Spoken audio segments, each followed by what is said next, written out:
5 de abril de 2023. Prólogo de San Juan.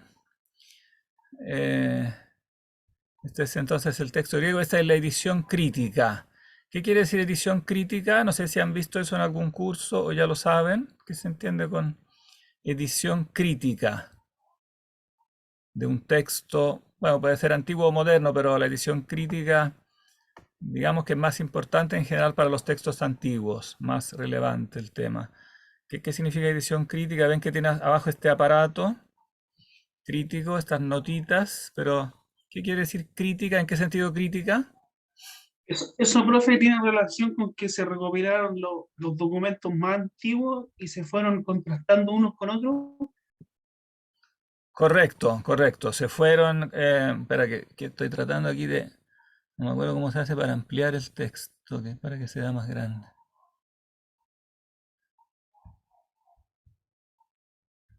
Perdí la, ¿cómo se hace? ¿Lo logran ver el texto? Porque para mí es un poco chico. ¿Se ve? Sí, se ve, se alcanza a ver. Menú, no, ¿cómo se hace para agrandar? Profe, ahí al lado de donde dice 100%, está el más. Y no veo donde dice 100%. No veo en pantalla. A ver, Aquí a lo mejor, pero donde espera, dice página 2 de 2. no, es que espera, que a lo mejor tengo que hacerlo no desde el Zoom, sino que desde mi archivo. Tengo que agrandar Sí, mi archivo. desde el archivo ahí. Desde el PDF. Eso. No, tampoco lo encuentro. Ahí está el más, si se fija. Donde dice página 1 de 2. Al lado hay un menos y un más. Y no veo Y nada dice de todo, 100%. no veo nada de todo eso. ¿Por qué? Arriba hay el centro, profe. Arriba hay el centro del PDF. Arriba, A la izquierda. Arriba. El mouse a la izquierda. que Y yo más a tengo la en el izquierda. centro, dice Ahí, aquí. Ahí. ahí. Está compartiendo pantalla, me dice, pero no veo nada de eso. Hay un símbolo más. Ustedes lo ven, pero yo no. ¿Por qué?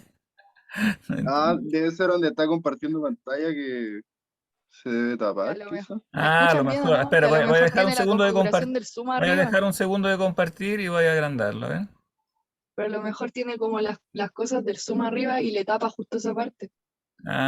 Puede ser. Mm, No La se cosa del puede, zoom la puede achicar igual y la puede correr, pero no sé no muy se bien puede cómo explicarle. minimizar a Pero se su. puede. Ya.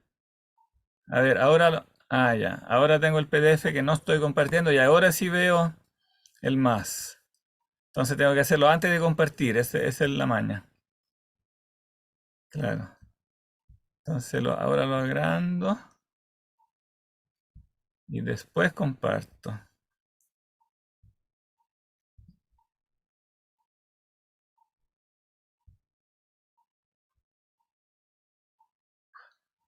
A ver, ya perdí el ejercicio. Compartir pantalla. Pero ahora minimicé el texto. No. Tengo que.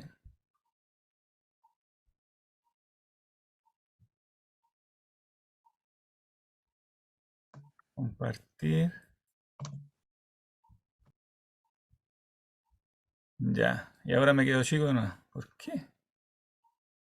Porque tengo la ventana.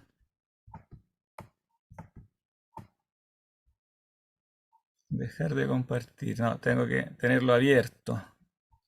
Con toda la página. Porque si está. Uf. Tengo que agrandarlo. Y ahora entender cómo volver a la transmisión sin alterar esto.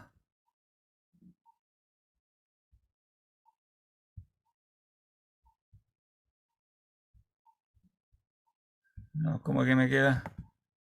No, ahí sí, ahí sí. Ahí lo ven. Me tapa justo, claro.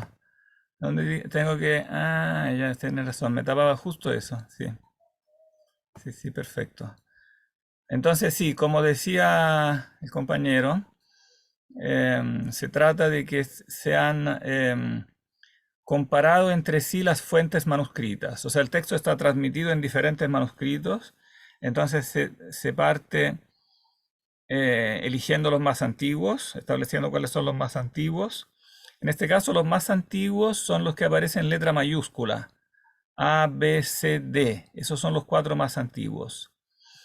Son manuscritos del siglo cuarto, quinto, ¿no?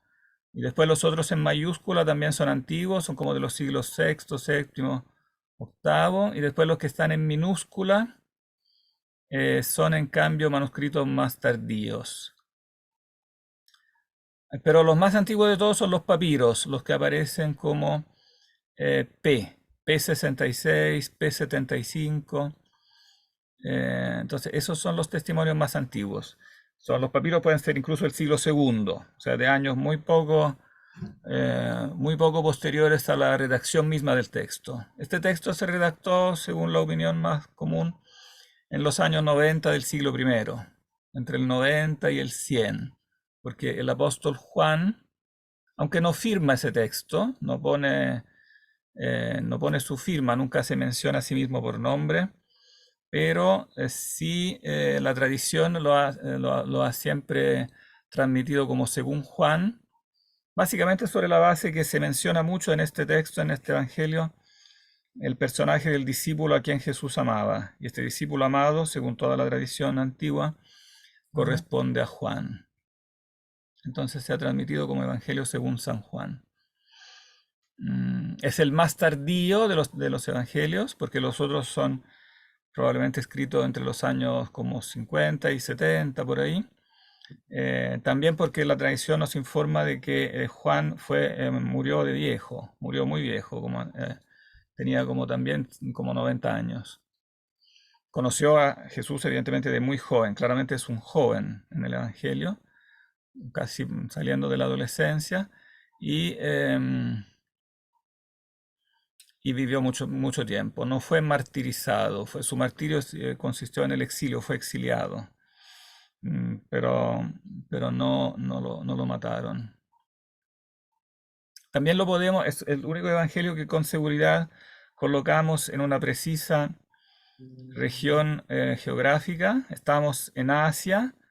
Asia para los romanos no indicaba solo el continente asiático, sino que era una denominación administrativa. Es la provincia romana de Asia, que prácticamente corresponde a la parte occidental de Asia Menor, actual Turquía. Concretamente la costa, como la costa de Turquía que da hacia Grecia y que era tierra de antigua colonización griega, donde están las antiguas colonias griegas de Asia, por ejemplo, Éfeso, Esmirna. Entonces, la comunidad de San Juan, nosotros sabemos con certeza que residió en Éfeso, está la misma tumba del apóstol, está hasta el día de hoy. Se visita en Éfeso, las ruinas, bueno, estas son las ruinas de los edificios antiguos. Y tiene entonces es una comunidad bien definida y bien colocada de la que nosotros sabemos más que de otras comunidades. De los otros evangelios tenemos los nombres de los evangelistas, pero no sabemos gran cosa de ellos y de su comunidad. Bueno, y contiene, a diferencia de los otros evangelios, que son básicamente textos históricos que narran eventos de la vida de Jesús, este evangelio tiene esta particularidad que parte con este prólogo que es, podríamos decir, claramente metafísico. O sea, tiene unos contenidos donde se habla de la divinidad en sí, por decirlo de algún modo, de la preexistencia del Hijo de Dios, del Logos, como lo llama en el texto, del Verbo, antes de la encarnación. Los otros textos parten del momento de que Jesús nace, básicamente, narran la infancia, el nacimiento y la infancia, o los episodios anteriores al nacimiento, la concepción, ¿no? La concepción de Jesús, la infancia, etc. Pero este texto habla de la preexistencia, o sea, lo que el Hijo de Dios, el Verbo, la segunda persona de la Trinidad, digamos, de su existencia eterna, de su existencia anterior a la historia, básicamente, ¿no? Bien. Partamos directamente con la lectura del texto y lo vamos comentando. ¿Quién se anima a partir? Podría leer el primer párrafo, como los primeros 5 versos. O sea, todo lo ven, ¿cierto?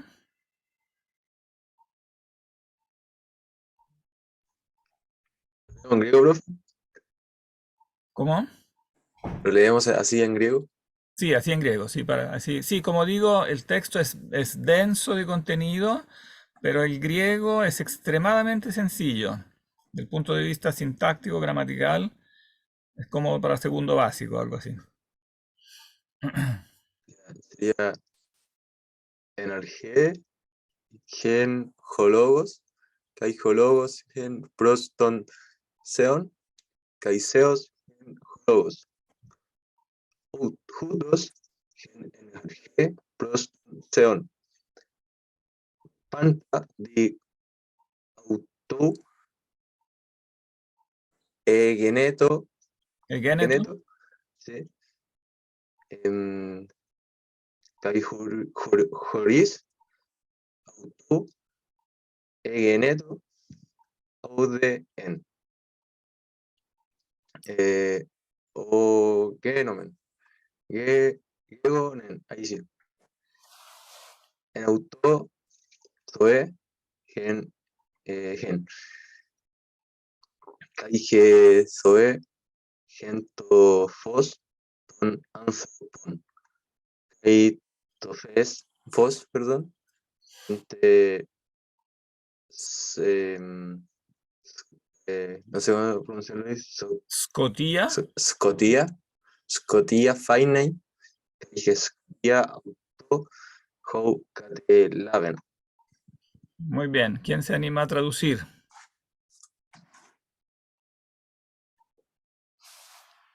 Como ven, las palabras son fáciles y la estructura gramatical es muy, muy básica, muy fácil. Sería algo así como, O logos. en principio fue el verbo, Claro, en el la palabra. principio podríamos traducir el verbo, la traducción latina es verbum y la tradición española ha copiado digamos, latinismo, le pone el verbo. Podríamos traducir la palabra, las Biblias modernas traducen con palabra, pero yo personalmente prefiero dejarlo en griego. Es como de esas palabras que realmente no son traducibles. Entonces yo preferiría poner, en el principio era el logos, y después poner una nota al pie de página para explicar qué es el logos, ¿no? Y esta nota la podemos hacer ahora. ¿Qué significa logos en griego? Palabra. Que no es traducible con una sola palabra castellana, hay que explicarlo con una serie de palabras, digamos. ¿Cómo decías? Yo dije que era palabra, pero sería como palabra, razón. Claro, es palabra, pero junto con palabra también tiene un significado más amplio, ¿no? Que reenvía a todo lo que la palabra humana presupone, ¿no? Entonces o sea, hay toda una filosofía de la palabra, en otros términos, ¿no? Una filosofía de la palabra que los griegos hicieron a partir ya de Platón, etcétera. Y por lo tanto este término quedó como con una densidad de significado filosófico que no es traducible tal cual a otro idioma, ¿no? Porque la palabra humana evidentemente presupone ¿qué presupone la palabra o qué es la palabra humana? La razón. Claro, presupone la razón. Presupone la razón. La palabra, entendida como, evidentemente, como entidad física, como algo que puedo pronunciar con las cuerdas vocales, o puedo escribir con la tinta. La palabra en ese sentido es un signo, ¿no? Como ya decían los griegos del siglo V, digamos, una teoría antigua, ¿no? Es un signo detrás del cual hay un significado, ¿no? El significado es otra realidad con respecto al signo, ¿no? El signo es una realidad física, empírica, unas ondas sonoras, pero el significado es otra cosa, ¿no? O sea, la razón que hay detrás de la palabra, que es significada por ese signo, es una realidad inteligible que pertenece al mundo de las ideas, etcétera, etcétera. Entonces tiene todo un significado metafísico. La palabra entonces indica la idea, y la idea a su vez presupone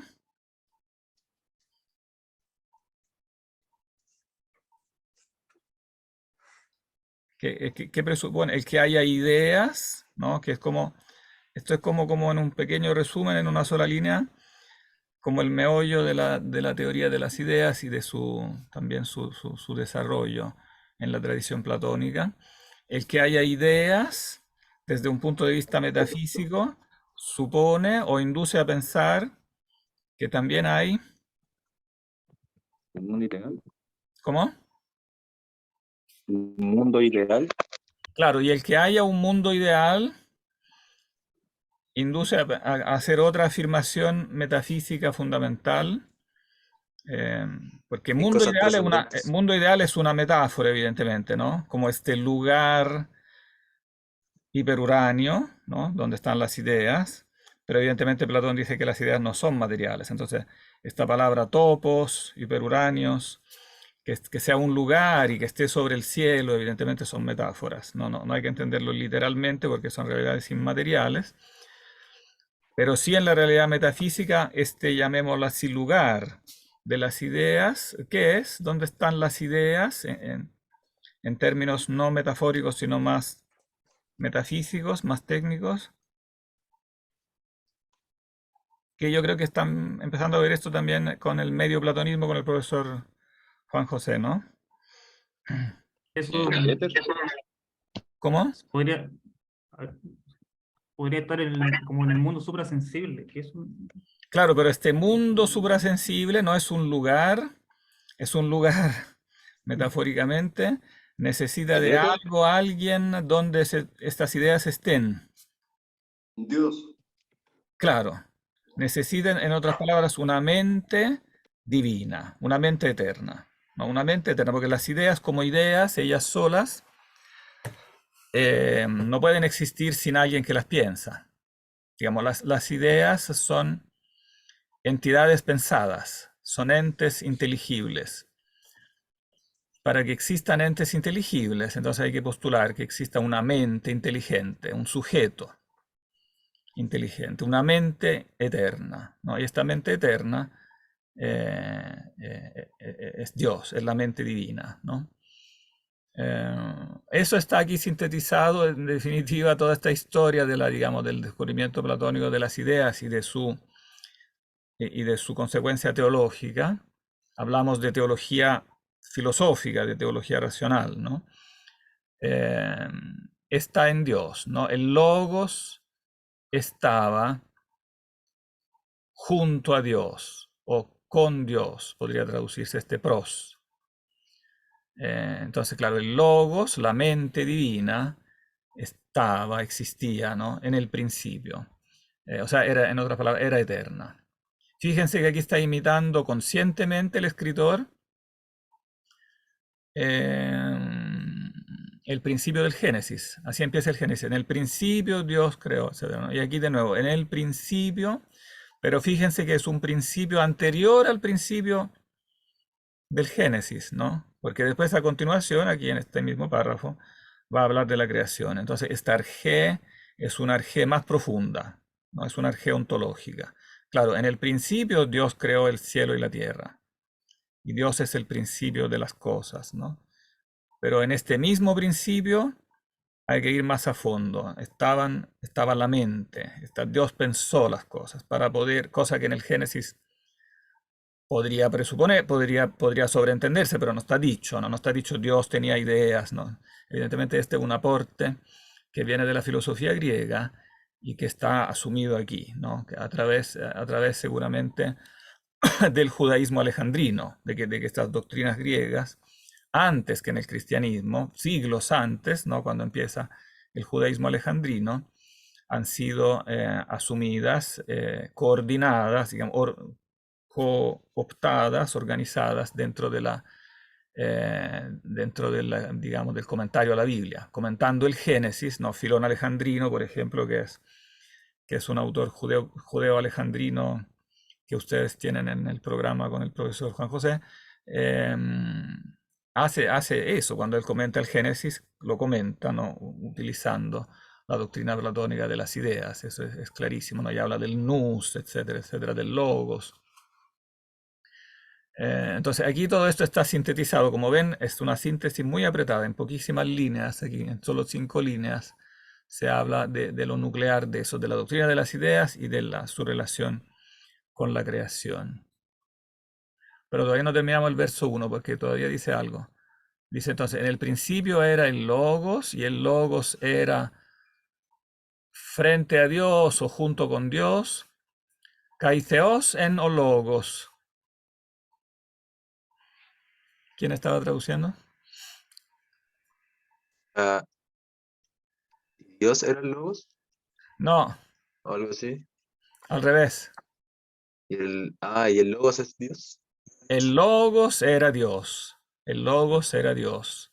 ¿Por qué el logos era Dios y no Dios era el logos? ¿Cómo? ¿Por qué esa es la traducción correcta? El logos era Dios. El logos es el sujeto. El artículo. Por el artículo, exacto. El artículo me dice que el logos es el sujeto. Y theos aquí se usa como predicado, ¿no? Aquí ton theon tiene artículo. Dios está usando como sujeto. O bueno, o complemento directo, pero complemento objeto, pero se está usando como un sujeto frente al cual está el logos, ¿no? Pero aquí theos se usa como predicado, ¿no? O sea, el logos, es importante el artículo en este texto y lamentablemente el artículo en castellano no funciona, así no se puede traducir porque no sería castellano, no habría que traducir. En el principio era el logos y el logos estaba frente al Dios y el logos era Dios, para distinguir el Dios de Dios, ¿no? En la traducción no se puede hacer eso en castellano, aunque uno podría eventualmente forzar el castellano para que el lector esté enterado de eso. Pero el meollo del asunto es que aquí Dios es otra persona. O sea, el logos estaba frente al Dios como una persona frente a otra, como junto a otro, ¿no? Pero aquí se dice que como predicado, o sea, al logos mismo se le aplica este predicado de Dios, ¿no? Meditando después largos siglos sobre eso, la teología posterior dirá, ¿no?, que son dos personas, digamos, el Padre y el Logos son dos hipóstasis, es el término griego, dos hipóstasis, dos seres subsistentes, personas, según la traducción latina, son dos personas, pero a ambos se le puede aplicar el predicado Dios, o sea, son la misma esencia. Son dos personas, pero en una esencia. Después también se agregará la reflexión sobre la tercera persona de la Trinidad, ¿no? Utos en enarge proston theon. Quizás podría cambiar el traductor. ¿Alguien más que se anima?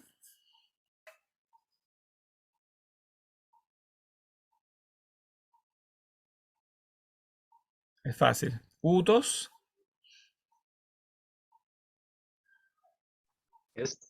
¿Ah? ¿Sí? Que el uso de este pronombre, no, confirma en la, digamos, en la interpretación de que el logos es un sujeto, es subsistente, no es una mera como personificación retórica, no, es una persona.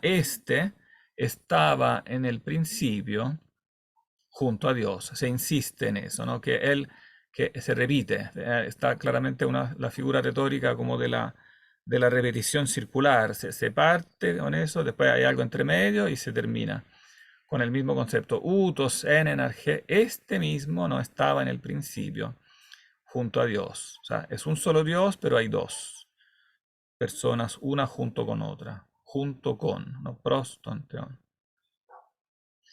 Panta diautu egeneto.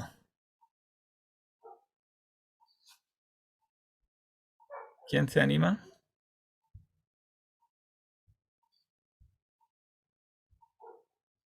Es muy fácil, ¿no? Panta. Todos ustedes saben qué significa panta. Panta.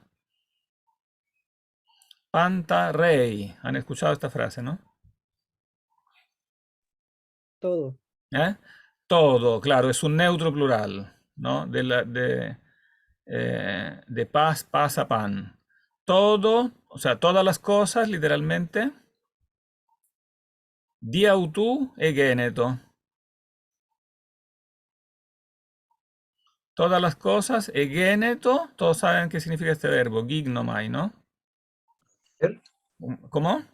¿Cómo hacer o suceder, quizá? Claro, más bien suceder, o mejor aún, llegar a ser. Mm, Génesis, ¿no? Es la palabra de donde viene Génesis, es el gignestai, que es fundamental en la filosofía griega, ¿no? Es la reflexión sobre el gignestai, cómo las cosas llegan a ser, de dónde vienen las cosas y dónde van, por qué nacen y por qué mueren. Se preguntaba Sócrates en el Fedón, cuando narra su autobiografía, ¿no? Yo me preguntaba las cosas de dónde nacen y dónde van, ¿no? Es la pregunta sobre el gignestai. Y después este gignestai evidentemente se contrapone en la filosofía platónica al... El gignestai es contrapuesto al...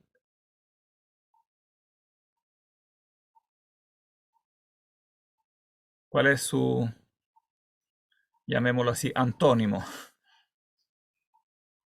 Están las cosas sensibles que están en el gignestai, que llegan a ser, que nacen y mueren. Y por otro lado, las ideas que, en cambio, ¿Son incorrompibles? ¿cómo? ¿Son incorrompibles?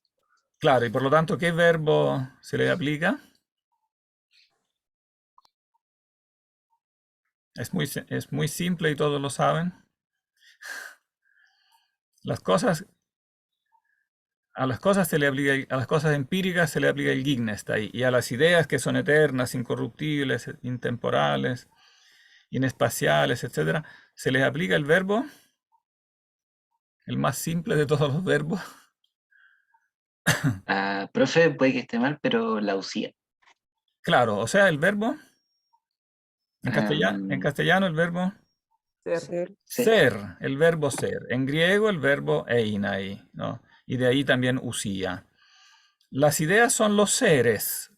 Cuando uno lee Platón, el lector inexperto muchas veces no lo entiende, pero el lector que tiene una cierta práctica, cuando Platón habla de los seres, simplemente dice los seres, se está refiriendo siempre a las ideas, no a los seres en general, como diríamos los seres, así como en general. No, para Platón los seres son las ideas, porque a ellas se les aplica en propiedad el ser, porque ellas son en el sentido de que, en el sentido fuerte, que tienen el ser en esencia, en propiedad. No lo tienen participado, prestado, ¿no? Como las cosas empíricas, ¿no? Entonces, todas las cosas, y aquí se está resumiendo un poco lo mismo, ¿no? Todas las cosas llegaron a ser a partir de él, o sea, del logos, o sea, a partir de la mente, de las ideas, ¿no? Es un resumen, repito, de la teología racional de Platón. Para las cosas llegar a ser, tiene que postularse la existencia de las ideas y por lo tanto de una mente, ¿no? Que formó, ordenó y en un cierto sentido casi Platón llega a decir también creó, ¿no? Las cosas a partir de las ideas. Y en ese sentido hay que, bueno, y se insiste de nuevo en eso, que hay choris autu egeneto uden, y sin él, choris sin él, llegó a ser nada, egeneto ude en. Aquí hay un problema de puntuación. ¿Logran ver estos dos puntitos que están aquí? Que están aquí y aquí. Y después hay una nota. Esta cosa significa, este símbolo significa que el punto que está acá, no todos están de acuerdo dónde va. Algunos editores lo ponen acá y otros editores lo ponen acá. Entonces esos dos puntitos están indicando dos posturas, digamos. La postura de algunos manuscritos o de algunos testimonios del texto. No todos los textos antiguos tienen puntuación, de hecho la mayoría no tienen puntuación. Entonces por eso aumenta el enredo, digamos, la discusión, ¿no? Pero algunos manuscritos sí tienen puntuación y entonces, bueno, los escritores modernos se dividen, pero ahora la gran mayoría de los editores críticos del Nuevo Testamento están de acuerdo en poner el punto acá. Pero como la puntuación antigua en el ámbito latino caía acá, muchas Biblias modernas en los idiomas latinos, castellano, etcétera, ponen el punto acá. Entonces, si abren una traducción moderna van a encontrar el punto acá. Y la traducción suena: y sin él llegó a ser nada de lo que existe. Ude en ogegonen. Sin él llegó a ser nada de lo que existe. En cambio, si yo pongo el punto antes, la traducción suena: y sin él no llegó a ser nada. Punto. Lo que llegó a ser en él era vida. ¿No? San Agustín, en su comentario al Evangelio de San Juan, dedica como una media hora a explicar por qué la puntuación correcta tiene que ser acá, y el motivo que da es filosófico. En el fondo lo que él interpreta es así: aquello que llegó a ser, sujeto de esta frase, en él, en el logos, era vida, o sea, preexistía como vida inteligible del mundo de las ideas, porque zoe, efectivamente en griego, y en el uso platónico específicamente, se usa para indicar la vida de las ideas. O sea, Platón dice muchas veces que las ideas son vivas, porque del hecho de que las ideas son inmóviles y eternas, alguien podría haber deducido que son como seres muertos, como seres sin vida, como piedras. Entonces Platón, para corregir esa impresión, dice: sí, son intemporales, eternas, pero eso no significa que sean piedras o que sean inmóviles en el sentido peyorativo de la palabra. Son eternas, pero vivas. Ellas tienen la zoe, que es la vida verdadera, ¿no? Superior al bios, que es la vida biológica, la vida empírica, ¿no? Nosotros tenemos el bios, que está sujeto al gignesta y al devenir, pero la vida eterna de las ideas es zoe, es la vida verdadera. Y este concepto de vida verdadera es fundamental para también todo este texto del Evangelio de San Juan, no solo para el prólogo, sino que en general en el texto zoe se usa en término fuerte, o sea, en el sentido que significa vida eterna, no vida cualquiera, sino vida cualquiera. Y el propio Cristo dice en el texto: yo soy la vida, ¿no? Ego eimi et zoe. Yo soy la vida, la verdad y la vida, ¿no? La vida ahí tiene un sentido fuerte, es la vida eterna. Y aparece aquí también el otro concepto clave de todo el texto, digamos, que es el concepto de luz. Kai zoe en to phos ton anthropon. Este versículo es fundamental. ¿Quién lo puede traducir? Sumamente fácil. Kai zoe en to phos ton anthropon.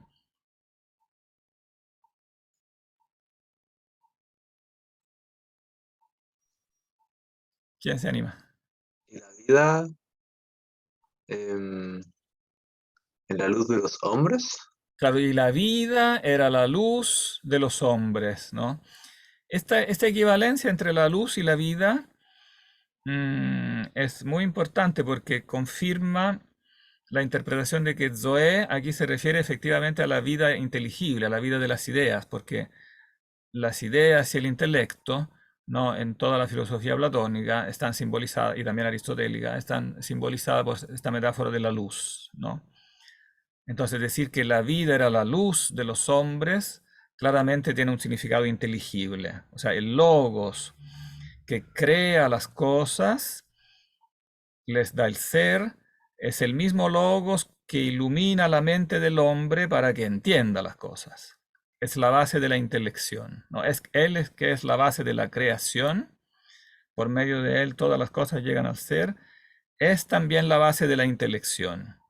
Ilumina la mente, que es un proceso distinto. No es lo mismo crear las cosas a iluminar la mente, porque la esencia de las cosas empíricas es diferente a la esencia de los conceptos en la mente del hombre. El concepto en la mente del hombre no es una realidad cualquiera, ni tampoco una realidad empírica. Es una realidad inteligible que depende de las ideas, que en su esencia depende directamente de las ideas. Es algo así como una participación indirecta, pero que refleja las ideas divinas en la mente del hombre. ¿Cuál es el texto platónico donde esta doctrina que acabo de sintetizar se dice con la mayor claridad? Un texto que ya he mencionado y que me gustaría que leyeran, y si lo han leído lo volvieran a releer y lo volvieran a releer una tercera vez, es de esos textos que hay que leer bien. Donde se habla de la luz, de esta doctrina de la luz en la mente del hombre, ¿no? Que es como la base de la intelección en el hombre, en las obras de Platón, una página que ya les pregunté y me contestaron que sí la habían leído, aunque no todos con mucha convicción, pero República. como, claro, República, más exactamente dónde. En el libro 5.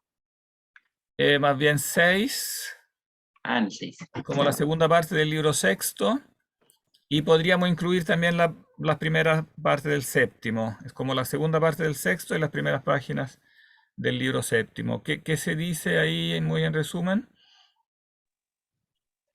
Es como una analogía entre la importancia de la luz para observar las cosas como a nivel físico y también la importancia como del bien para inteligir las cosas a través de la mente, para llevar a la interacción de las ideas como más perfectas. Claro, se dice que el bien es como la Como, fuente en definitiva del ser, ¿no?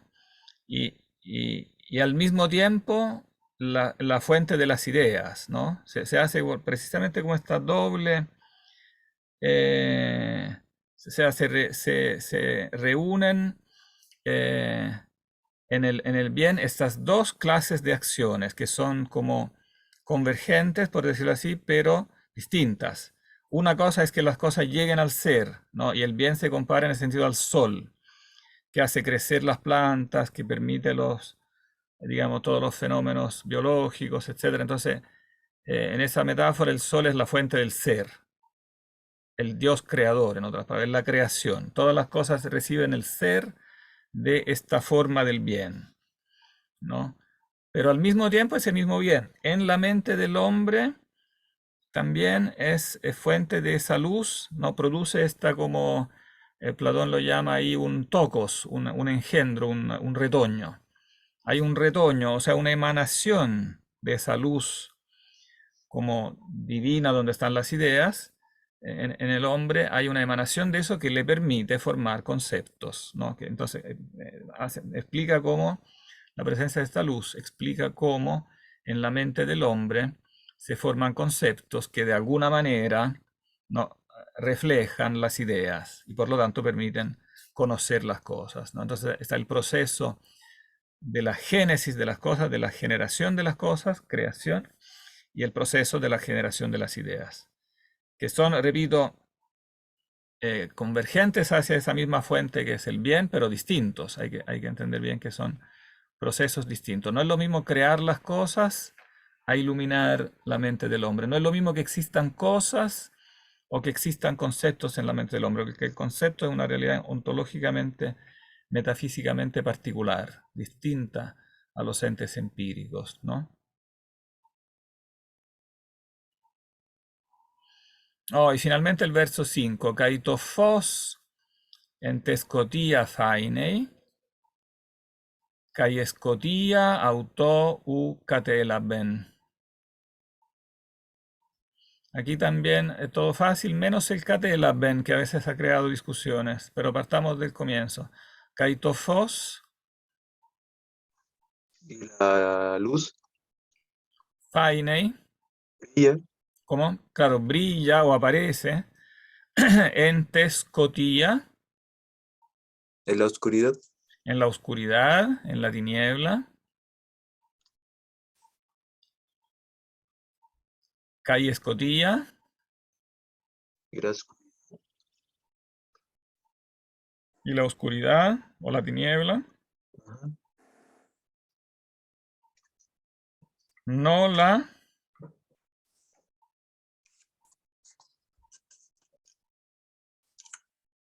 catelaben, catalambano. Sobre este verbo se ha discutido porque puede significar diferentes cosas, como todos estos verbos griegos compuestos con preposición significan varias cosas, pero digamos que básicamente dos. Podría significar no lo acogió, no lo recibió, O sea, no recibió la luz, no, la tiniebla no recibió la luz, pero también catalambano puede tener un significado de vencer, no la venció.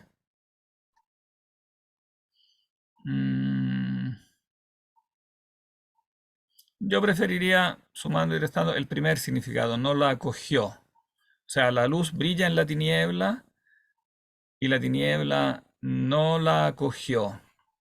No la acogió. Pero no es que esté 100% seguro, ¿eh? O sea, el significado podría ser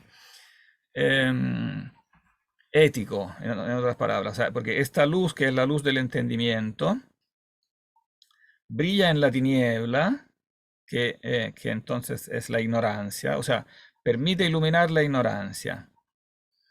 Y sin embargo, por una opción propia, los seres humanos pueden decidir rechazarla. La tiniebla no la acogió, no acogió la luz. O sea, hubo un choque, digamos, entre la luz que venía de Dios a los hombres y el libre albedrío de los hombres, que en el fondo no la acogió, ¿no? Y este concepto también lo repite después. Lo repite después, con otro compuesto de lambano, para lambano. Dice aquí en el verso, vamos a anticipar esto para que se entienda cómo podría usarse un texto para interpretar las líneas anteriores, ¿no? Dice en el verso 9, en to fosto aletinon, o fotizei panta anthropon, ercomenon eiston cosmon. En to cosmo en, caio cosmos diautue geneto, caio cosmos auton uc egno. Eista idia elten, caio idioi auton u parelabon. Entonces aquí está pareciera que está retomando lo mismo y explicándolo un poco mejor, ¿no? Dice, era la luz la verdadera, la que ilumina a todo hombre, la que venía al mundo. En el mundo era, y el mundo por medio de él fue generado, llegó a ser. Y el mundo no lo conoció, ¿no? O sea, es la paradoja, ¿no? O sea, lo que está sintetizando es el rechazo que es propio de la historia, el drama, diríamos, de la historia de Cristo, ¿no? Que viene al mundo y finalmente es rechazado, condenado a muerte, crucificado, ¿no? O sea, vino al mundo que él mismo había creado, porque es el mismo Logos que crea el mundo, Cristo es el mismo Logos, y sin embargo el mundo no lo reconoció, auton uc egno, no lo reconoció. Vino a las cosas propias, porque la creación la hizo él, es su propiedad en ese sentido porque la hizo él. Vino a las cosas propias, o sea, como decir, vino a su casa, pero los suyos, hoy idioi, los suyos no lo aceptaron, no lo aceptaron. Este paralambano aquí tiene un significado indiscutible, claramente está diciendo no lo aceptaron. No, vino a los suyos y los suyos no lo aceptaron. Entonces algunos argumentan diciendo, bueno, si en el verso 11 dice que no lo aceptaron, está retomando lo mismo aquí. Y entonces este significado de katelaben debería ser el mismo. Podría ser, pero no lo encuentro un argumento irrefutable. Pero también podría ser que como aquí está diciendo eso, no está repitiendo, sino que a lo mejor quiso decir otra cosa. Aquí podría haber querido decir dos cosas distintas. Primero decir, la tiniebla no lo venció. Y después decir, los propios no lo aceptaron. Porque en el fondo esta es un poco la paradoja teológica, ¿no? De que en el fondo hay una victoria, porque hay una victoria, evidentemente. En el texto se presenta la historia de Cristo como una victoria, porque después de haber sido crucificado, después resucita, y mediante esta historia de muerte y resurrección se actúa la redención, la salvación de todo el género humano, de manera que es una victoria. En ese sentido puede decirse que la tiniebla no lo venció. La tiniebla no venció la luz, venció la vida, venció la resurrección, ¿no? Pero con todo, a pesar de que venció la resurrección y la vida, queda el libre albedrío humano y el ser humano, cada ser humano, es libre de aceptar o rechazar al Logos, ¿no? en su vida terrenal, pero también en los siglos futuros, que queda esta posibilidad de rechazar al logos, que no quita que el logos venza, pero no todos están obligados. O sea, no es obligación anotarse en la victoria, uno puede rechazarla y por lo tanto perder. Digamos, rechazando la vida y rechazando la resurrección, quedar en la muerte, en definitiva, ¿no? Entonces podría tener los dos significados, pero en el fondo, digamos, resumiendo, el texto tiene sí ese contraste, ¿no? Hay una victoria, pero no es una victoria que elimine el libre albedrío. Los seres humanos son libres de rechazar esta victoria. No sé si alguien levantó la mano. Escuché como un tic, no. Nadie levantó la mano. Pero los invito entonces a este punto a levantar la mano, o sea, si alguien tiene alguna duda, porque esto que dijimos es bien importante.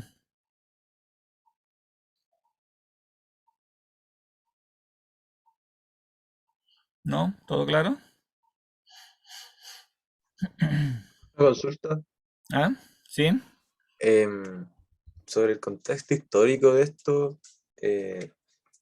¿Tiene alguna relación? Bueno, supongo que sí, pero es que me llama harto la atención cómo empieza el Evangelio,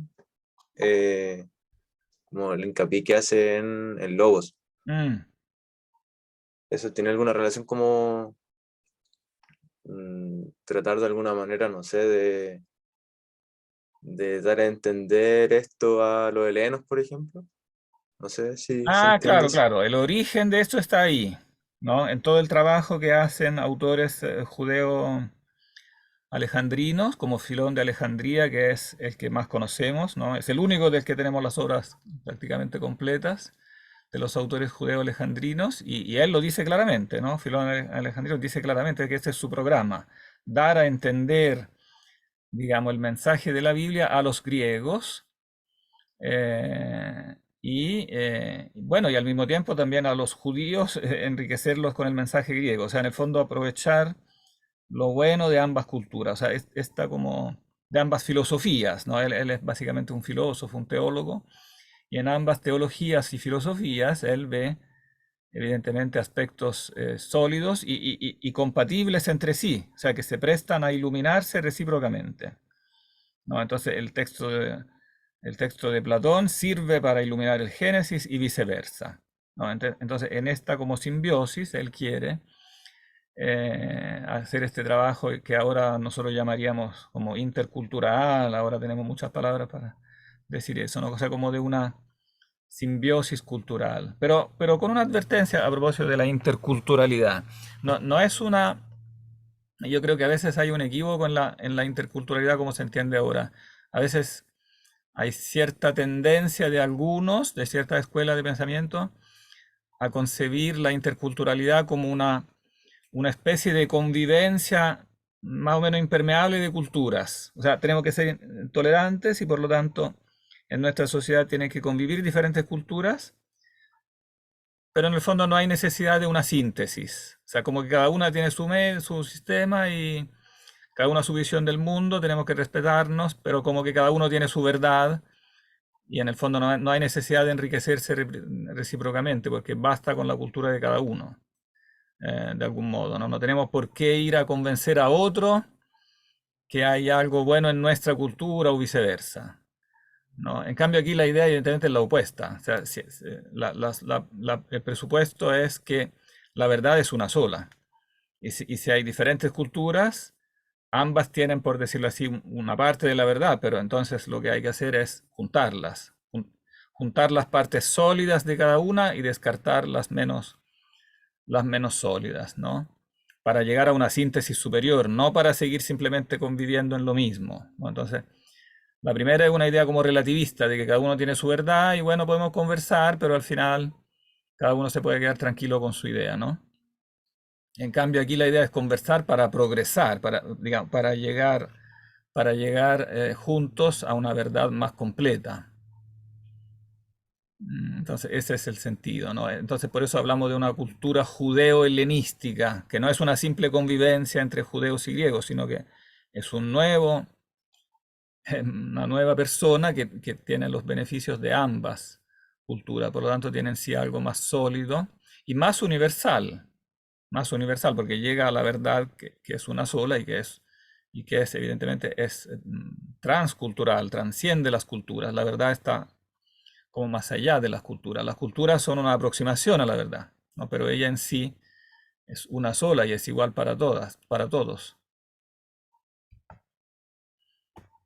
Mm, Bien, bueno, entonces el cristianismo heredó eso del judeo, digamos, del judeo-helenismo, ¿no? En cuanto los cristianos empezaron a predicar fuera de los confines de Israel, se encontraron en un mundo helenizado. Claro, en algunas partes más culto, en otras menos culto, en Alejandría más culto, en Asia también era culto. Pero evidentemente quien más o quien menos, todos en el mundo del Imperio Romano eran helenizados. Entonces esta cultura era, digamos, ya universal y ellos ya se movían, ¿no? En ella. Entonces, pero no es, claro, aquí completando el tema ahí que acabo de esbozar, esta cultura que asumen los cristianos en este momento o los judíos en el momento anterior, no es simplemente un vestido que alguien se pone para estar a la moda en el país donde está. Yo podría decir, ah, ya voy a la China, me he visto como chino para ser más agradable, ¿no? Y entonces el cristianismo adquiere un vestido chino. Después voy a América y ahí están los aztecas, entonces me he visto de azteca y entonces me cambio de vestido y así resulto agradable. No, pero resulta que la filosofía no es un vestido que yo me pueda poner, ¿no? Digamos, son ideas que yo tengo que racionalmente hacer calzar. Entonces no es algo, no es, lo que quiero decir es que no es que ahora, por ejemplo, en ese momento los cristianos estaban en el mundo griego y entonces se vistieron de griegos. Ahora si tienen que ir a predicar a los chinos, tienen que olvidar lo griego y pasar a lo chino. No, no, porque lo griego que se incorporó porque se hizo un trabajo para ver cómo calzaba racionalmente. Entonces no se puede desechar, ¿no?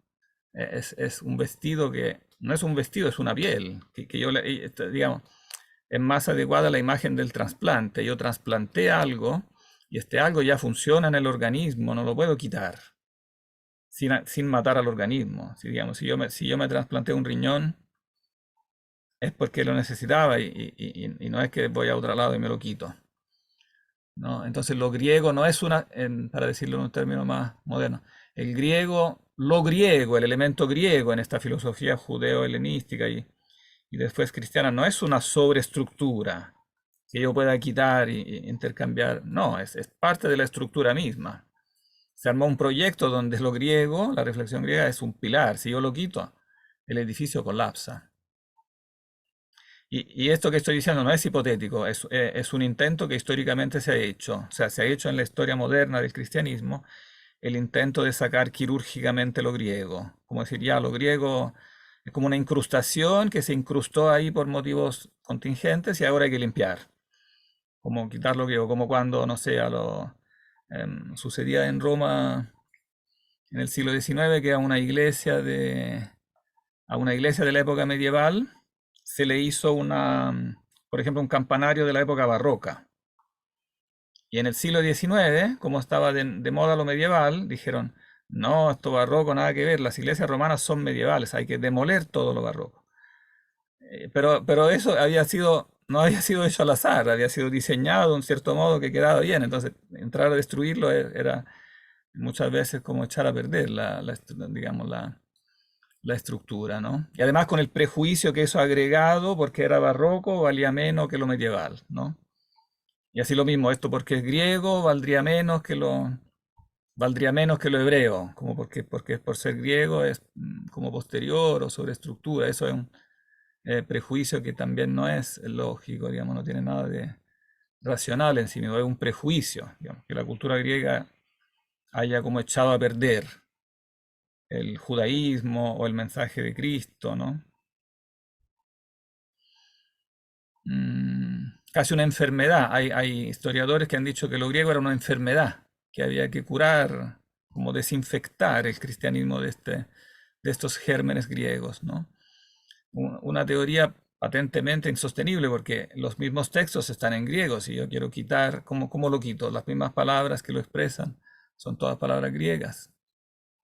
Entonces es una empresa imposible, digamos, sin matar el organismo como tal, ¿no? La estructura del pensamiento.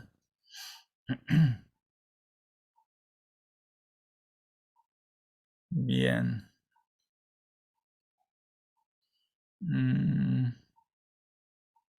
¿Qué hora es? Tenemos para seguir, ¿no? Sí. Sí, sí.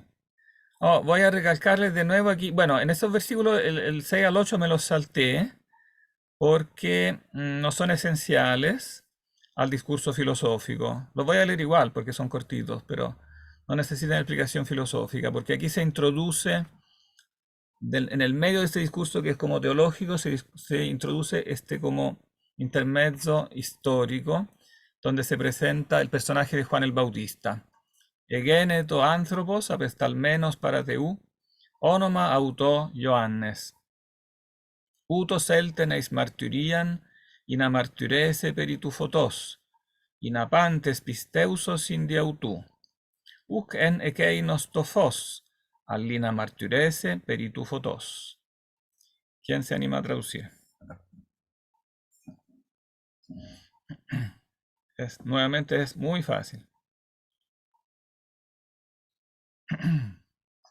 Εγένετο άνθρωπος.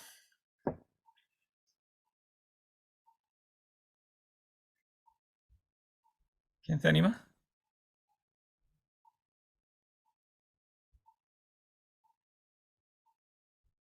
¿Están ahí?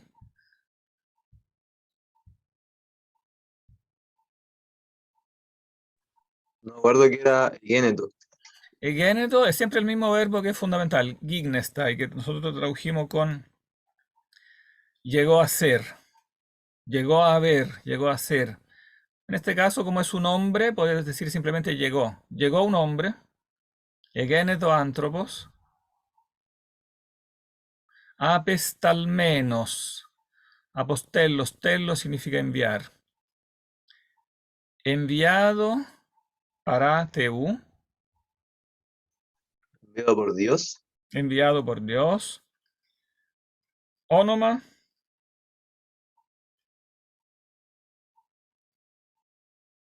ónoma significa, Llamarse. ¿ah? ¿Cómo? Se llamaba. Claro, nombre a él, literalmente nombre a él Juan. Se llamaba Juan. Utos,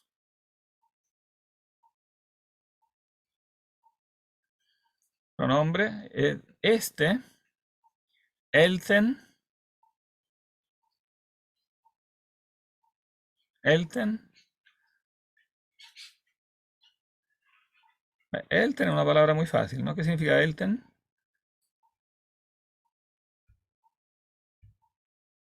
Parece que están poco fluidos con el griego, ¿eh? Elten es un verbo muy común, ¿no? Es un aoristo como supletivo de erkomai, que significa vino. Este vino eis martyrian, martyria, mártir. ¿Qué significa mártir? Mártir, ¿no saben? Se utiliza la palabra en castellano, ¿no? Mártir. Pero etimológicamente, mártir, martirion, martiría significa. ¿Nadie sabe? ¿Testigo? Claro. Vino para testimonio. Mártir es testigo, ¿no? Y martiría, testimonio. Vino para un testimonio. Para testificar, literalmente para que testificase. Peritu fotos. Peritu fotos. Peri. Cerca de la luz. Acerca de la luz. O sea, acerca del verbo, ¿no?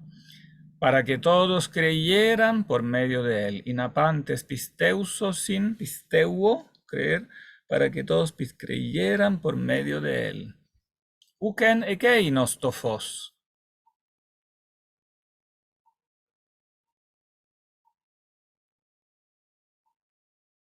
Uk en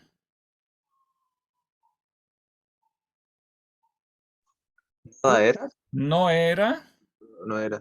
claro, no era ekeinos aquel, no era él la luz. Uken ekeinos tophos, no era él la luz, sino para dar testimonio acerca de la luz. Cuando llegó Juan el Bautista, muchos creyeron que él era el Mesías, ¿no? Y Juan el Bautista desmintió, dijo, no, yo no soy el Mesías. Él no es la luz, ¿no? Sino que solamente iba a dar testimonio de la luz. Era la luz verdadera, en tofosto aletinón, la que ilumina a todo hombre, la que venía al mundo. No, nuevamente se insiste, entonces aquí sí se retoma claramente, se reitera el mismo concepto del verso 4. La luz, la vida era la luz de los hombres. No, nuevamente se dice acá. No, esta luz es la luz que ilumina a todo hombre. Es la luz que ilumina a todo hombre. Este verso es muy importante para toda la teoría del conocimiento de la filosofía cristiana, porque se está diciendo aquí que el verbo ilumina a todo hombre. Este todo es importante, este panta, porque en el fondo quiere decir que no depende de la opción que este hombre tome. Porque el logos ilumina, por decirlo así, el intelecto de cada uno, le da la luz del entendimiento a cada hombre por igual, independiente de su opción. Que uno quiera o no, el intelecto tiene su facultad natural, ¿no? Entonces el logos ilumina la mente del hombre, de todo hombre, ¿no? Solamente que ahora esta luz que por naturaleza ilumina la mente del hombre, ahora venía al mundo, erchómenon eiston cosmon. Esta luz ahora venía a encarnarse, ¿no? Está preparando el gran tema de la encarnación que está en el centro de este texto. Esta luz que estaba desde siempre en la humanidad presente, porque es aquella realidad que ilumina la luz la luz de la mente, que da luz a la mente humana, pero ahora venía concretamente al mundo, ¿no? Venía concretamente al mundo. Y al venir concretamente al mundo se produce entonces de algún modo este choque, ¿no? Entre la luz que viene de Dios y la posibilidad que tiene el ser humano de rechazarla, ¿no?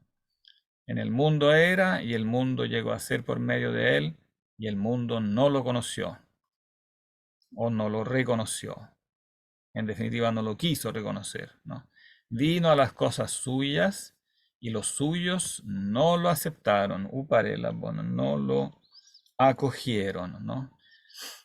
Este juego entre el neutro y el masculino generalmente las traducciones no lo recogen, no las recogen porque en castellano no hay neutro, pero es importante, ¿no? Vino a las cosas suyas, o sea, la creación como tal es propiedad suya,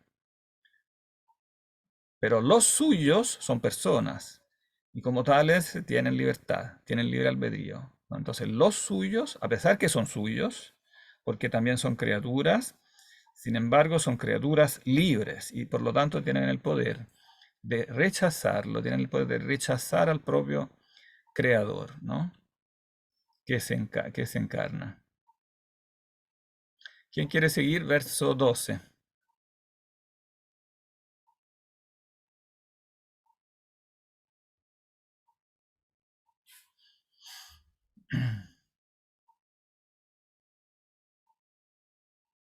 Voy a leer del 12 y más del 12 al 14.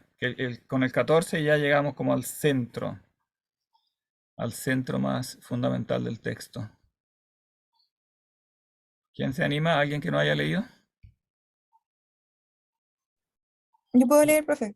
Ah, perfecto. ¿Cómo es tu nombre? ¿Cómo es tu nombre que no tengo todos ahora en la... Rocío, Rocío, perfecto. soy de Elabón, Autón, Edoquén, a Autois, Ezoucian, Exusian es un xi. Exucian, Tecna, Theón, Yenesai,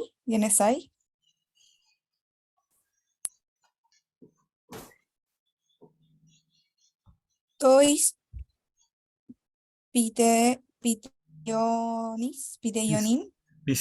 Pisteusin,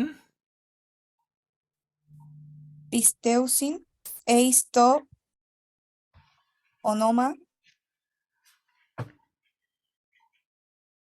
oiouk, ex aimaton, oude ek selematos, carpos, sarcos.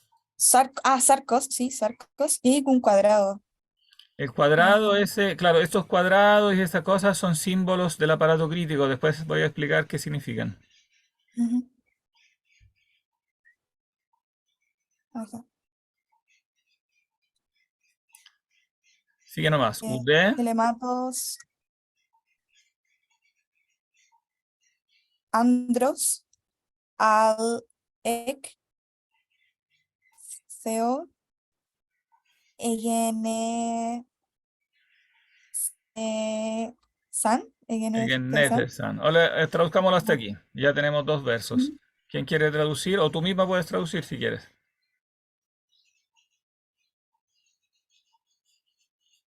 O soy.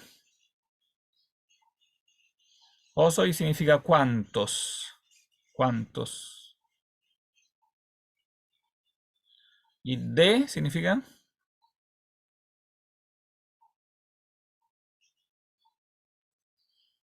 todos saben qué significa de. No es una partícula frecuente en griego, ¿no?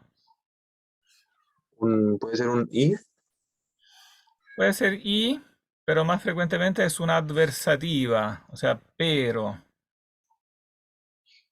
Aquí es adversativa, pero, o sea, y los suyos no lo acogieron, pero ¿cuántos lo acogieron? Todos los que lo acogieron, elabon, lambano, esta vez sin preposición, el puro verbo lambano, pero ¿cuántos lo acogieron? Edoken autois exousian teknatheu genestai. Edoken, del verbo didomi, es un aoristo de didomi. Didomi significa dar, ¿no? Dio a ellos. Como ven, la sintaxis es un poco de niño chico, ¿no? No es como muy. Porque como que parte con un sujeto y después cambia de sujeto, ¿no? Pero a cuántos pero cuántos lo acogieron, parte con el sujeto en nominativo y después pasa al dativo. A ellos les dio el poder, exousia es el poder, les dio el poder de llegar a ser, genestai, tekna teu. Tekna, teknon significa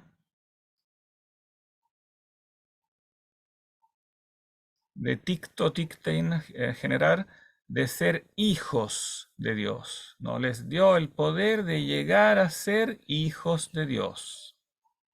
¿No? Entonces, este verso es claramente fundamental, ¿no? A los que lo acogen, no dice que a los que lo acogen les dio un premio, ¿no? O sea, no es simplemente un premio, algo exterior, digamos. A los que lo acogen les pasa algo absolutamente, digamos, extraordinario, es decir, reciben el poder de llegar a ser hijos de Dios. O sea, como que adquieren propiamente una filiación divina, ¿no? Son como hijos adoptivos, pero es una adopción especial donde el adoptado como que adquiere la propia naturaleza, no es un mero procedimiento judicial.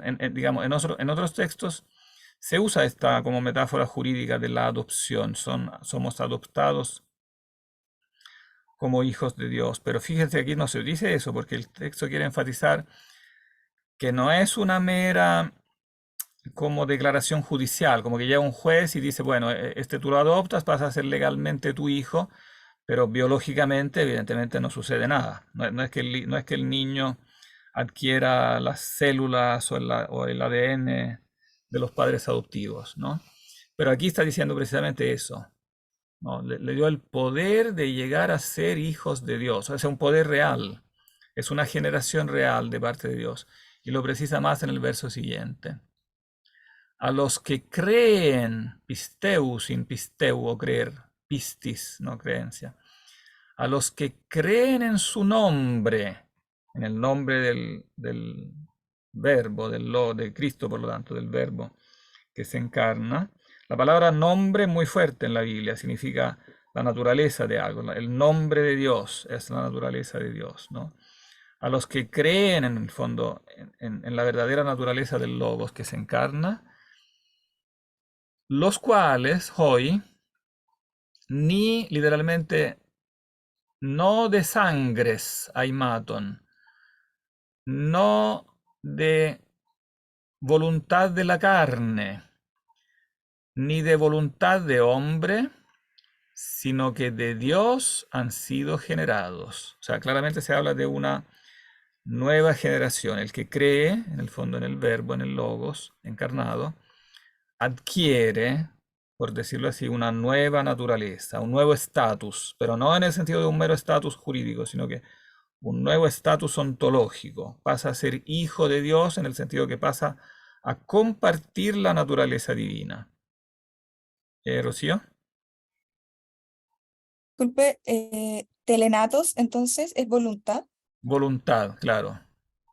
Voluntad de la carne. Claro, voluntad de la carne significa que no se trata de una generación meramente biológica. Voluntad de la carne es la unión sexual, en síntesis, ¿no? O sea, no es una mera, entonces, reproducción ordinaria, natural, diríamos, ni tampoco voluntad de hombre. Yo creo que eso se refiere, voluntad de hombre se refiere, yo creo, a la adopción en el sentido jurídico. No es una mera adopción que declara jurídicamente que alguien es mi hijo adoptivo, sino que han sido engendrados de Dios, ¿no? Entonces se dice explícitamente que hay una generación divina. El ser humano puede pasar, no es automático, pero si toma la opción de creerle al verbo, entonces recibe la generación divina. O sea, pasa a adquirir una nueva naturaleza adicional sin perder la humana, ¿no? Los antiguos escritores cristianos sintetizan eso del modo siguiente, dicen, el verbo se hizo hombre para que el hombre se hiciera verbo, o sea, se hiciera Dios. Dios se hizo hombre para que el hombre se hiciera Dios. Pero cuidado, ni Dios perdió su naturaleza divina en este como negocio, ni tampoco el hombre pierde su naturaleza humana, sino que más bien las naturalezas se unen, ¿no? En Cristo se unen en la encarnación la naturaleza divina con la humana y pasa a tener su naturaleza, y análogamente el ser humano que opta con su libre voluntad, es muy importante esto, que con su libre voluntad opta por adherirse al Logos, adquiere su naturaleza divina.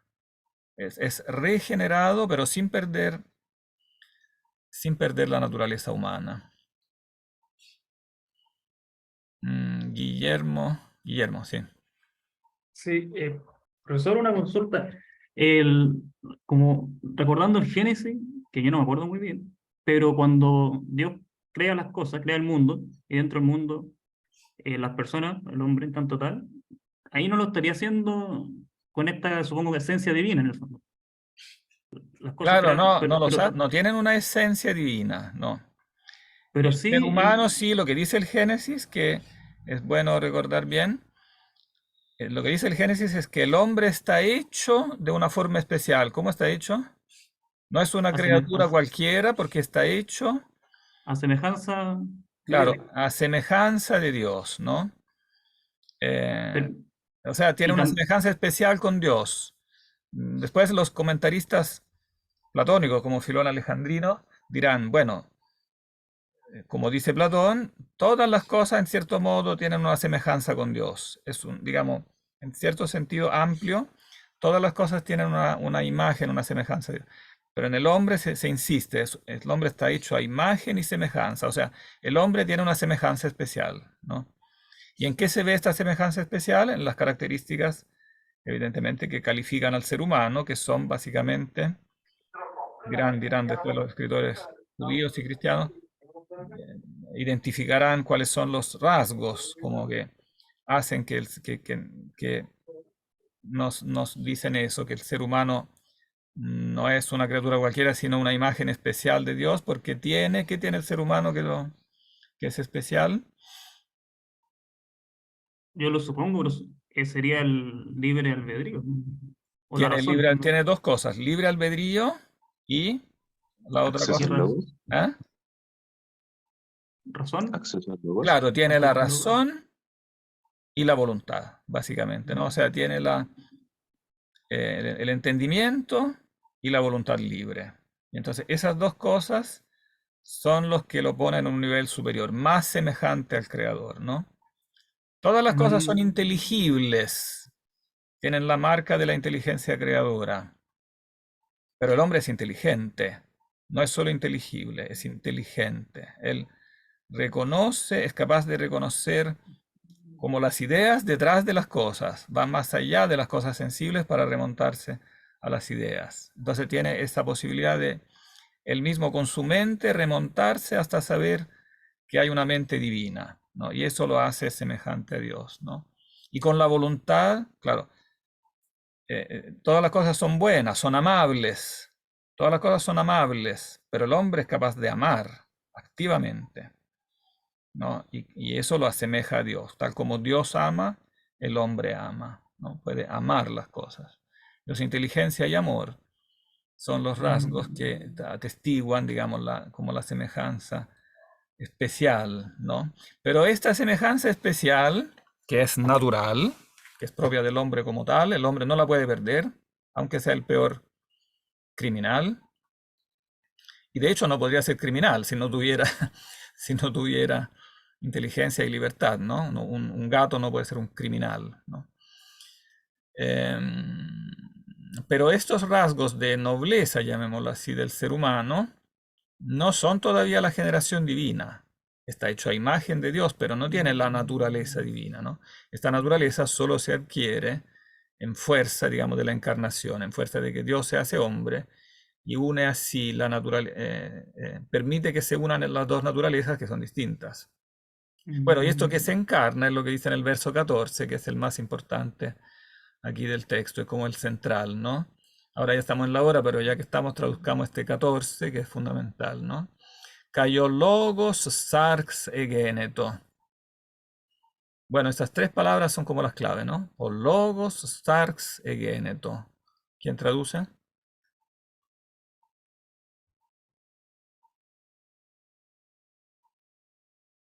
Son tres palabras, ¿no? O logos. No necesitan traducirlo porque ya dijimos que lo vamos a dejar en griego. Y el logos, egeneto, ¿Y el logos llegó a ser carne? llegó a ser carne, se encarnó, como se dirá después, se llegó a ser carne. Ahora es muy importante entender que esta carne, ¿cuál es el significado bíblico de la palabra carne? Que es un poco distinto al significado griego, porque si yo lo entendiera esto en sentido estrictamente griego, sarx podría ser entendido como el mero cuerpo.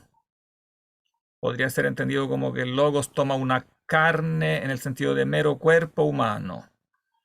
O sea que su persona es divina, pero revestida de una carne humana, ¿no? Pero el significado, en cambio, bíblico de la palabra sarx no es eso. Sarx indica en la Biblia no un cuerpo, sino que la persona total. O sea, es como una sinécdoque. O sea, es una parte por el todo. Se llama carne en la Biblia la persona humana.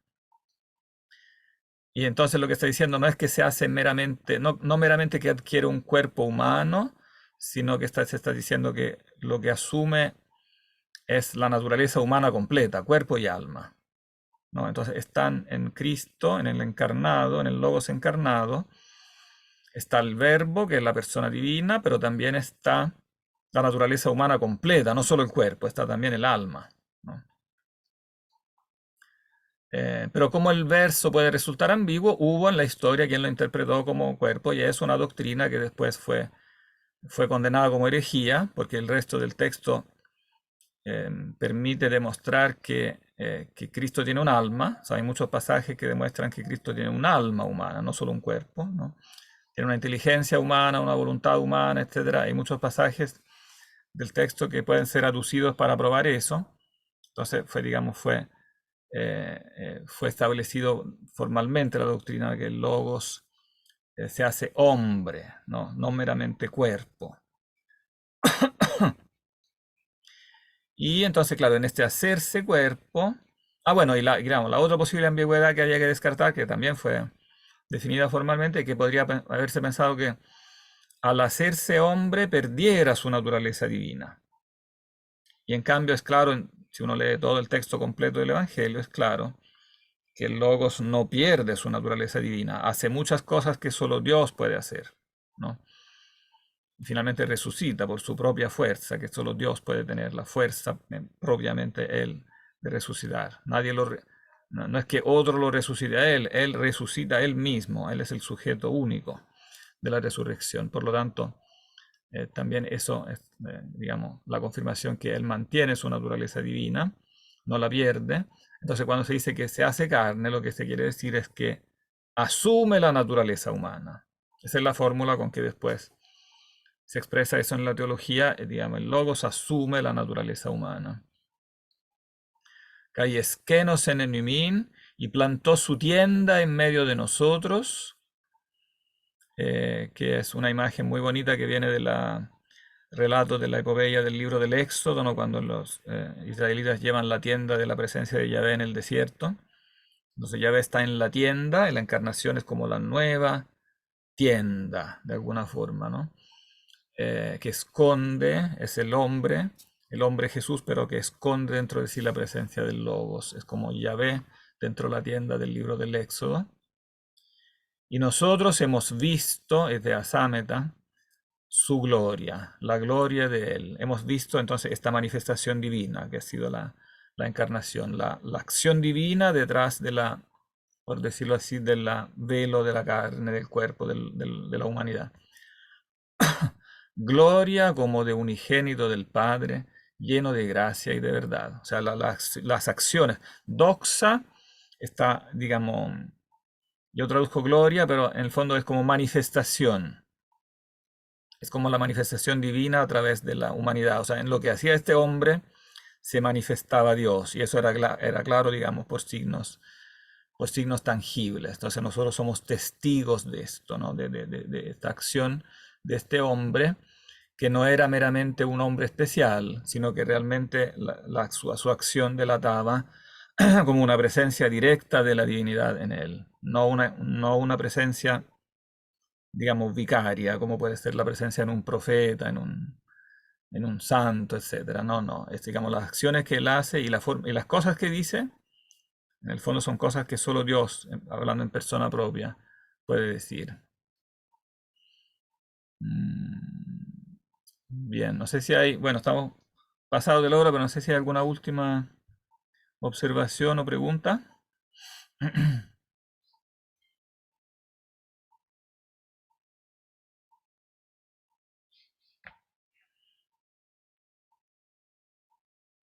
¿No? Bien, el texto tiene todavía unos 4 versos. Apareció algo en el chat. A ver. Alguien me pide el correo. No tienen mi correo. Lo voy a poner entonces en el chat. Sí, es importante que tengan mi correo. Aunque cuando me escriben por cursos me llega el correo, ¿eh? Pero igual anoten si quieren el correo.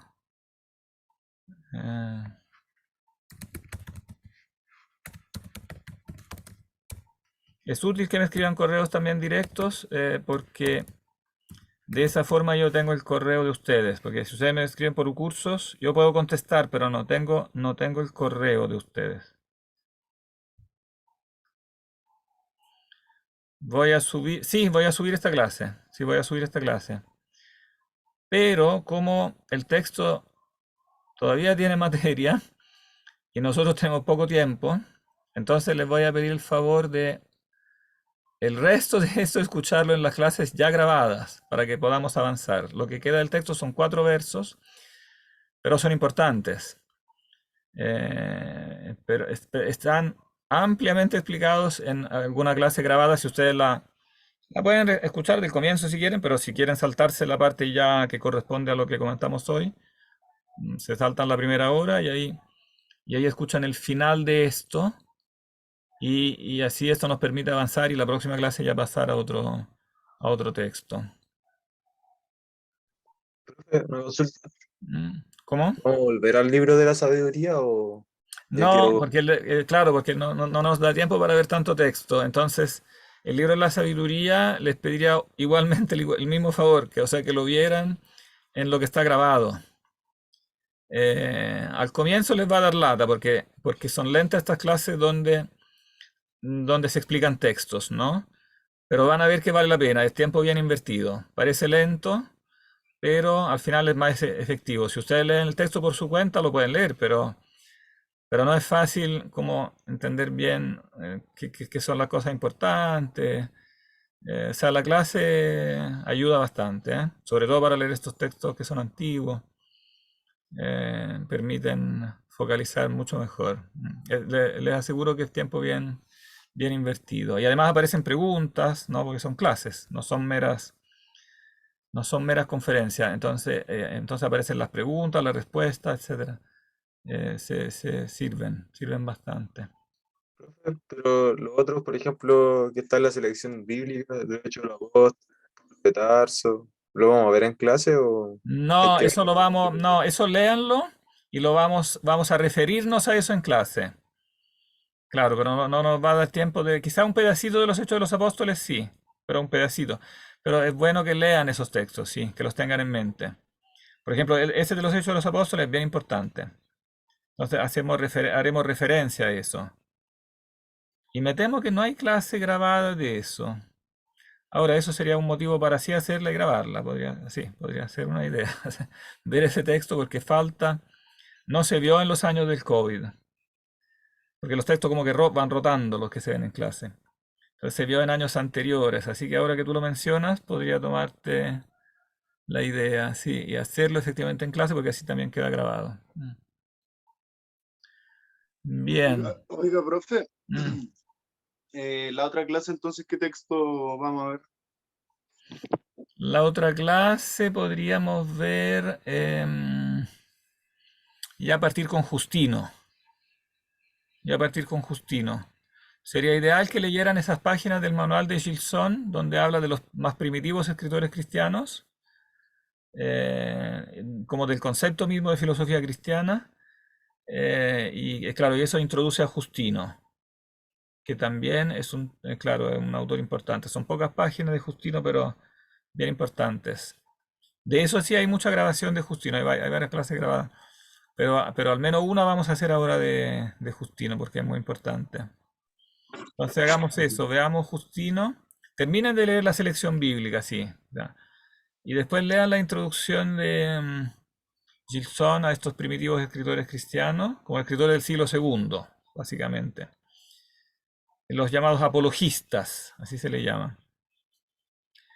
Y hay un capítulo del libro de Gilson, ese libro que se llama Introducción a la filosofía, no, El espíritu de la filosofía medieval. Como el primer capítulo habla del concepto de la filosofía cristiana. Esa es una buena lectura para introducirse a los más antiguos escritores cristianos. Como qué significa este concepto, filosofía cristiana. Si existe o no una filosofía cristiana, porque ese fue el debate durante una buena parte del siglo pasado. Bien, los dejo porque tengo ahora otra clase y probablemente ustedes también. Profe, ¿Mm? ¿Sí? ¿va a ser la clase sobre Duns Escoto? La que Sí. me podría mandar el link, por favor. Yo le escribí ayer.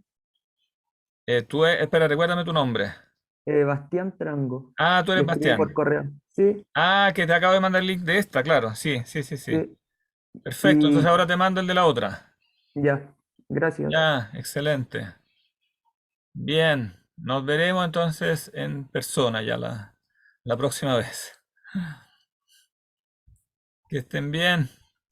Ya, profe, nos profe. vemos. Profe, Chao, Bye. profe, gracias. Chao, Chao. igual. que esté-